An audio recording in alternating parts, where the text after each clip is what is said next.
दोस्तों, ये कहानी अरीबा की है। अरीबा के 4 बहन भाई थे।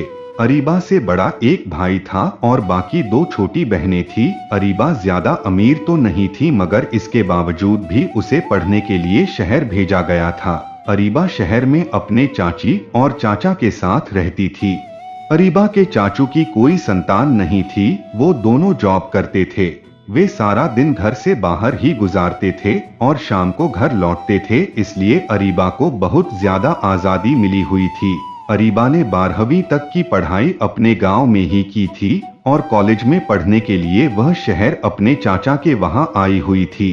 वह सारा दिन कॉलेज में ही बिताती थी। एक दिन की बात है, अरीबा नहाकर निकली, अलमारी से कपड़े निकालकर पहनने लगी। अरीबा का पूरा जिस्म गीला था, पर अचानक उसे बेचैनी होने लगी। उसे लगा कि किसी की नजर उसके जिस्म पर है, जैसे उसे कोई घूर रहा हो। अरीबा ने तुरंत बेड पर पड़ा टॉवल उठाकर अपने जिस्म पर लपेट लिया। अरीबा की बेचैनी खौफ में बदलने लगी। चाचा चाची रोज की तरह आज भी काम पर गए हुए थे, पर आज अरीबा ने कॉलेज से छुट्टी ले ली थी। अरीबा के अलावा घर में कोई ना था। अरीबा ने बाहर अपनी नजर दौड़ाई, पर बाहर भी उसे कोई ना दिखा। वो कमरे में वापस आ गई। उसने कपड़े पहने और किचन में खाना बनाने चली गई। शाम को चाचा और चाची घर आ गए। आज अरीबा ने अपनी चाचा और चाची को खुश करने के लिए खाना बनाया हुआ था। वैसे तो रोज उसकी चाची ही खाना बनाती थी, पर आज उसने अपने हाथों से बिरयानी बनाई हुई थी। उन तीनों ने एक साथ बैठकर खाना खाया और सो गए। अगले दिन गर्मी बहुत ज्यादा थी। अरीबा कॉलेज से आई तो उसका यूनिफॉर्म पूरा पसीने से भीगा हुआ था। कमरे में पहुंचते ही उसने बेड पर बैग फेंका और यूनिफॉर्म उतार के नहाने चली गई। थोड़ी ही देर गुजरी थी कि उसे बाहर किसी चीज के गिरने की आवाज आई। अरीबा फौरन बाहर निकले और किचन में गई, और वहां ऐसी कोई चीज नहीं थी जिसके गिरने की आवाज आई हो। लेकिन फिर अरीबा को महसूस होने लगा कि किसी की नजर उसके जिस्म पर है। अरीबा घबरा गई, पर उसने आप को तसल्ली दी कि कोई नहीं है, ऐसा कल भी तो हुआ था, शायद उसका यह वहम होगा। हरी वाली फ्रिज खोली और पानी निकालकर पीने लगी, मगर पानी उसके गले से उतर ही नहीं रहा था। अरीबा ने सोचा, इस वारदात के बारे में मैं फैजान को बताती हूँ, मगर उसको बताऊंगी क्या, मुझे तो कुछ कंफर्म नहीं है। फैजान अरीबा के साथ उसके कॉलेज में ही पढ़ता था। वो हर जगह उसकी मदद करता था, है मुश्किल में साथ देता था। अरीबा और फैजान एक दूसरे से बहुत मोहब्बत करते थे और वो दोनों जल्द ही शादी करना चाहते थे। एहसान ने कहा था कि इम्तिहान खत्म होते ही वह रीवा के घर रिश्ता भेजेगा। मगर यह अजीब सा इत्तेफाक है कि अब अरीबा को हमेशा लगता था कि जैसे उसे कोई हसरत भरी निगाहों से उसे देखता हो, और हद तो तब हो गई जब चाचा और चाची के मौजूदगी में भी उसे ये एहसास होने लगा। अरीबा अब जब देर रात तक कमरे में पड़ रही होती या फिल्म देख रही होती तो उसकी बेचैनी और बढ़ने लगती, मगर अरीबा किसी से कुछ बता नहीं सकती थी। अब वो इस बात को लेकर और ज्यादा परेशान रहने लगी थी, और फैजान भी उसके और करीब आ गया था। अरीबा के एग्जाम भी आने वाले थे, इसलिए वो रोज देर रात तक अपने कमरे में पढ़ा करती थी। मगर एक रात की बात है, उसे लगा कि फिर किसी की नजर उसके जिस्म पर है, और इस बार वो उसके बगल में ही खड़ा है। अरीबा घबराकर उठ खड़ी हुई कि आज तो मैं पता लगा कर ही रहूंगी। किचन की लाइट जल रही थी। अरीबा ने हाथ में डंडा पकड़ा और किचन में जा पहुंची। उसने देखा उसके किचन में चाचू थे। अरीबा ने बोला, चाचू आप? उन्होंने कहा, हाँ बेटा क्या बात है? अरीबा के चाचा गिलास में पानी भर रहे थे। उन्होंने बोला, क्या हुआ बेटा, क्या बात है? उन्होंने अरीबा को इस हाल में देखा तो हैरान हो गए। अरीबा ने ढीले कपड़े पहने हुए थे। उन्होंने उसके ऊपर से नजर हटाकर कहा, मैं तो तुम्हारी चाची के लिए किचन में पानी लेने आया था।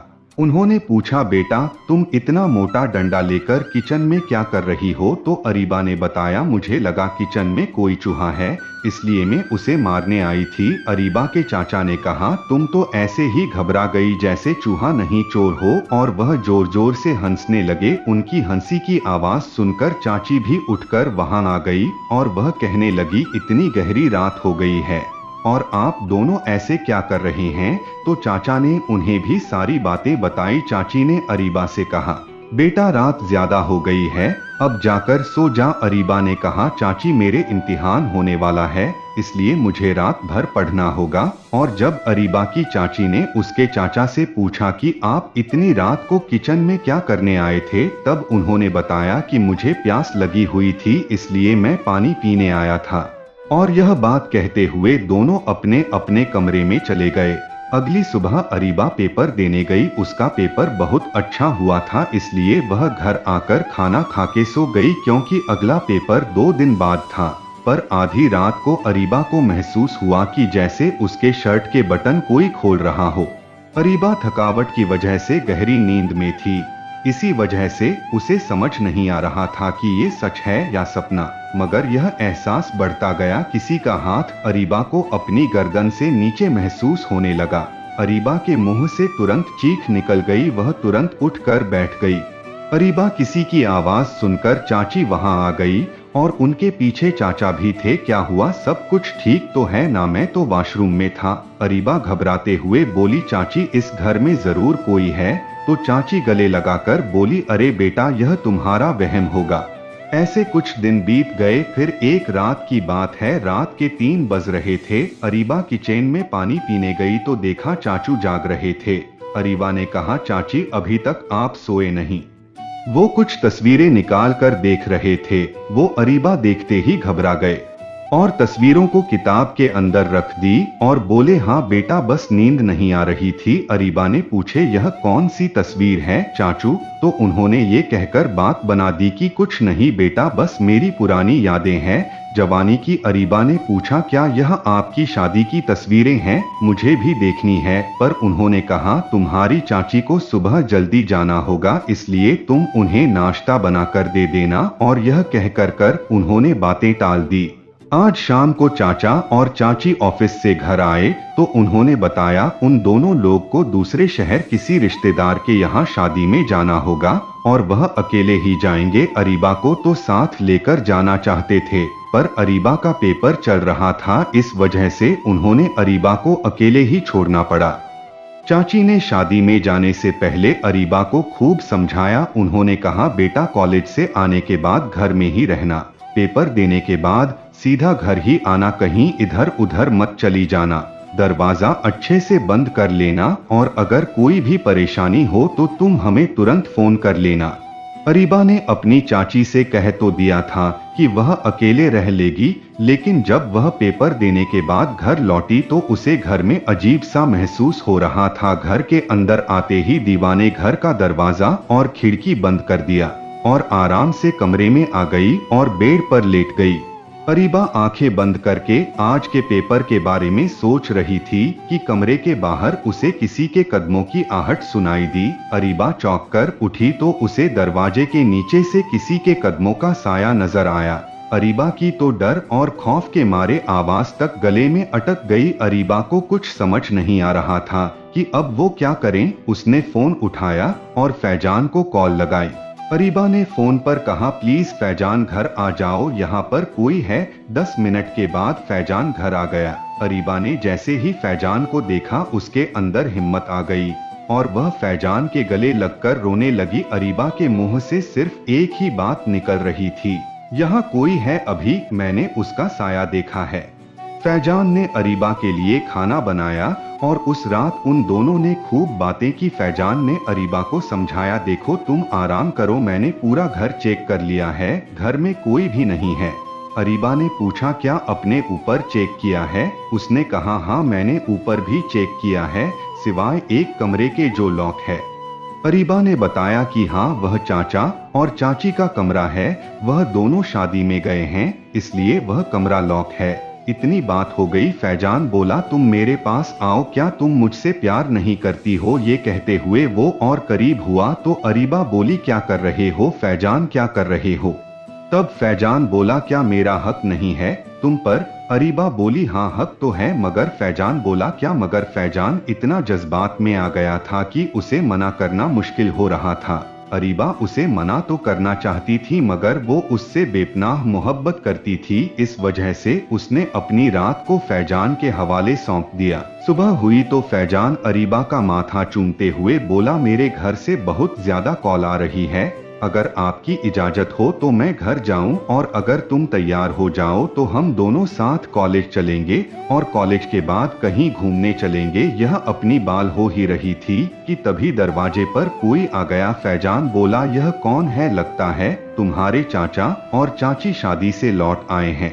अरीबा ने कहा, फैजान तुम यही किचन में छिप जाओ, मैं देखती हूँ। अरीबा ने जब दरवाजा खोला तो वहाँ कोई नहीं था। वह दौड़ते हुए फैजान के पास आई और बोली, देखा मैंने तुमसे कहा था ना, इस घर में जरूर कोई है। फैजान अरीबा को समझाने लगा, बोला तुम घबराओ मत, बेल खराब हो गई होगी। वे दोनों बातें कर ही रहे थे कि अचानक दूर से एक गाड़ी वाला आ रहा था। वह कोई और नहीं, वह दूध वाला था।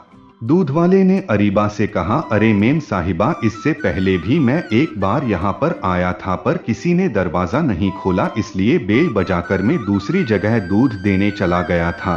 फैजान ने अरीबा समझाया, देखा कोई भी नहीं है, और यह कहकर वह अपने घर चला गया। फैजान के फोन पर उसके घर वाले सुबह से फोन कर रहे थे, शायद उसके घर पर कुछ काम होगा जिस वजह से उसे बुला रहे थे।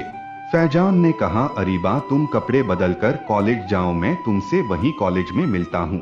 अरीबा कॉलेज पहुंची तो देखा कि फैजान नहीं आया है। पढ़ाई खत्म करने के बाद जब वो घर गई तो उसका यूनिफॉर्म पसीने से भीगा हुआ था, तो वो नहाने चली गई। अरीबा नहा ही रही थी तो अचानक से बाथरूम की लाइट चली गई तो अरीबा की चीख निकल गई, मगर उसने खुद को ये तसल्ली दी कि शायद बाथरूम का बल्ब खराब हो गई होगी। अरीबा ने दरवाजा खोला, अंधेरी के वजह से कुछ नजर नहीं आ रहा था। अरीबा बेड पर अपना मोबाइल खोज रही थी कि पीछे से किसी ने सख्त हाथों से अरीबा के मुंह कपड़ा रख दिया, जिसे सूंघते ही अरीबा बेहोश हो गई। अरीबा ने बहुत कोशिश की मगर कोई फायदा ना हुआ। वो आदमी 3 घंटे तक अपनी मन मर्जी करता रहा। अरीबा होश में नहीं थी, उसके आंखों से आंसू निकल रहे। काम होने के बाद वो आदमी जा रहा था। अरीबा ने उसे देखने की बहुत कोशिश की पर वो आदमी जा चुका था। 20 मिनट बाद जब अरीबा को होश आया तो मेज पर एक तस्वीर रखी हुई थी और जब अरीबा ने उस तस्वीर को उठाकर देखा तो उसके होश उड़ गए। वो तस्वीर किसी और की नहीं बल्कि अरीबा की थी। उस तस्वीर बिना कपड़े की थी और नीचे शायरी भी लिखी हुई थी। अब अरीबा समझ चुकी थी, जो कोई भी है, ये आदमी 24 घंटा 7 दिन अरीबा पर नजर रखता था। अरीबा ने तस्वीर उठाई और किचन में ले जाकर जला दिया। उसने पूरा घर चेक किया पर घर पर कोई न मिला।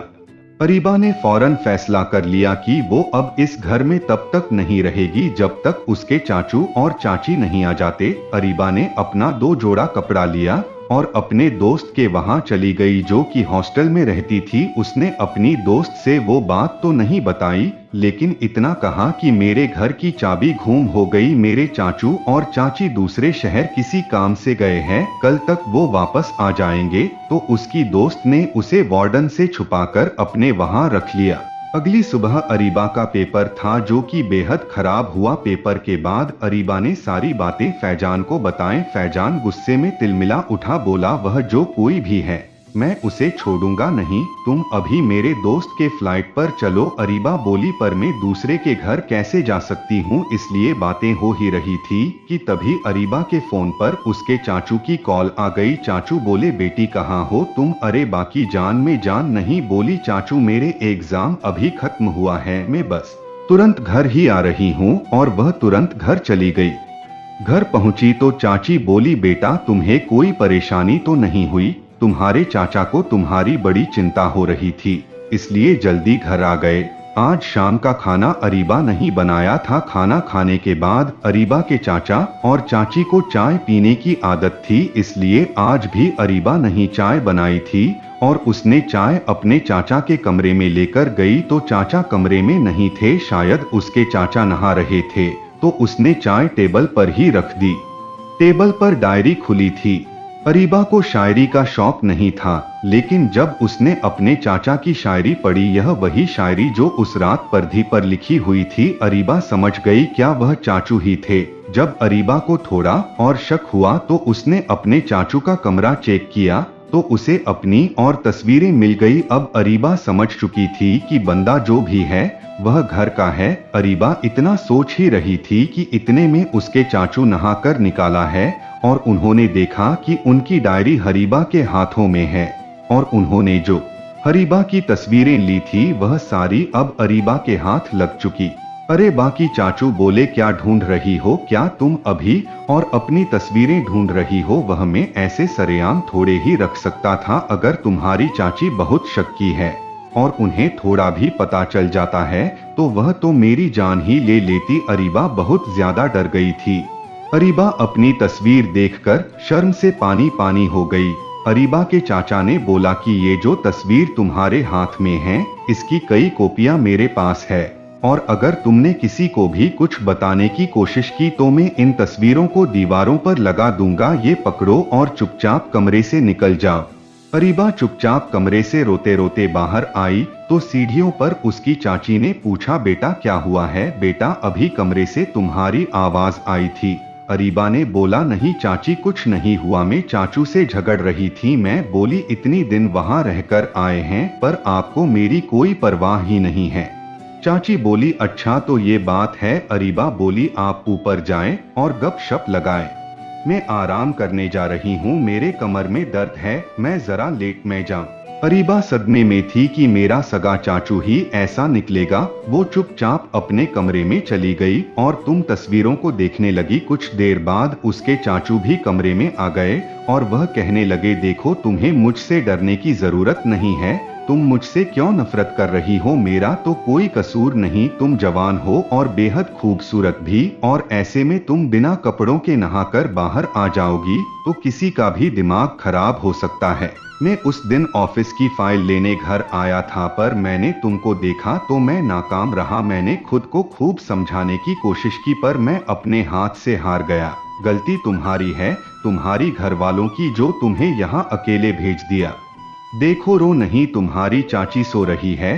तेरी चाची तो मुझे टाइम देती नहीं, वह तो बिल्कुल बूढ़ी हो गई है। 45 साल की औरत और 21 साल की नौजवान लड़की में क्या मुकाबला है। अरीबा के चाचा इतनी बेहयाई से बात कर रहा था जैसे अभी अरीबा शर्म से मर ही जाएगी। अरीबा के चाचा ने उसकी और फैजान के साथ की तस्वीरें दिखाएं और उसे ब्लैकमेल करने लगा। उसने कहा कि यह देखो, जब हम शादी में गए थे तो तुम कैसे पीठ पीछे गुलचरे उड़ा रही थी। अरीबा के चाचा ने कहा, अगर तुमने मेरी बात नहीं मानी तो मैं यह तुम्हारी तस्वीर है तुम्हारे घर भेज दूंगा। अगली सुबह अरीबा को पेपर देने जाना था। वह पेपर नहीं दे रही थी बल्कि वह मुकाबला है।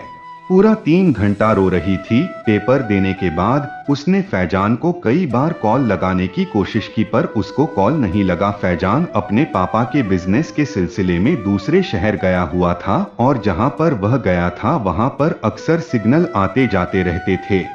अब अरीबा का चाचा उसे रोज दोपहर घर आ जाता था और उसे ब्लैकमेल करके अपनी मर्जी चलाता था।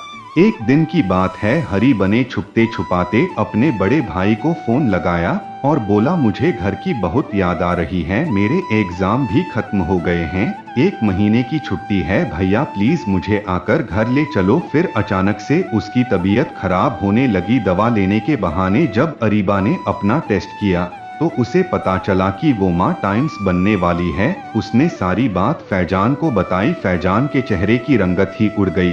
फैजान बोला, कौन और कैसा बच्चा पता नहीं, तुम किसके साथ मुंह काला करके आई हो, चली जा मेरे सामने से, मुझे कभी अपनी शक्ल मत दिखाना, आज से मेरा तुम्हारा सारा रिश्ता खत्म। यह बात सुनते ही अरीबा कॉलेज के कैंपस में ही बैठकर रोने लगी। फैजान को जाता देख अरीबा अंदर से टूट चुकी थी। अरीबा घर आई और जब अपने चाचा को यह सारी बातें बताई तो उसका चाचा साफ कर गया और वह उसके ऊपर उल्टा फैजान का इल्जाम लगाने लगा और कहने लगा, तो यहाँ पढ़ने आई थी या मुंह काला करने। इतनी बात होने के बाद शाम को अरीबा का भाई उसे लेने के लिए आ गया। अरीबा वहां से जिद करके अपने घर आ गई।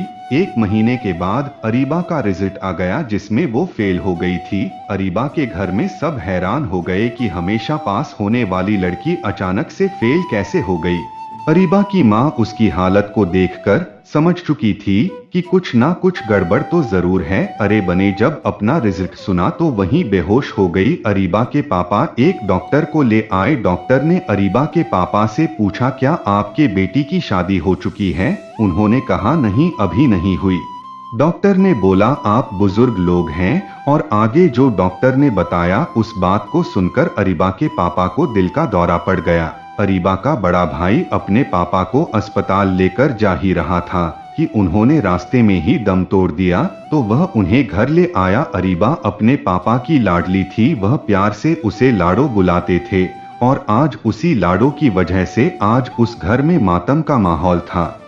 अरीबा अपने कमरे में बैठी रो ही रही थी कि इतने में उसका भाई गुस्से में आया और बोला, मैं तेरा रिजल्ट लेने गया था तो पता चला तू पेपर देने गई ही नहीं थी। तू तो अपने यार के साथ अयाशियां उड़ा रही थी और तेरी इस अयाशी की वजह से मेरे पापा की जान और हमारे खानदान की इज्जत चली गई। अब मैं तुझे और तेरे बच्चे को हरगिज नहीं छोड़ूंगा। यह कहते हुए उसने अपने जेब में से पिस्तौल निकाला और अरीबा के पेट में गोली मार दी। अरीबा दर्द से तड़पने लगी।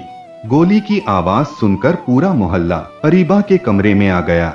भाई ने पहले ही पुलिस को बुला लिया था और जब अरीबा की मां ने उसे देखा तो उन्होंने अपना आपा खो दिया और वो पागल हो गई। अरीबा के भाई को जेल हो गई और इस तरह अरीबा का पूरा परिवार खत्म हो गया और छोटी बहनें सड़क पर आ गई।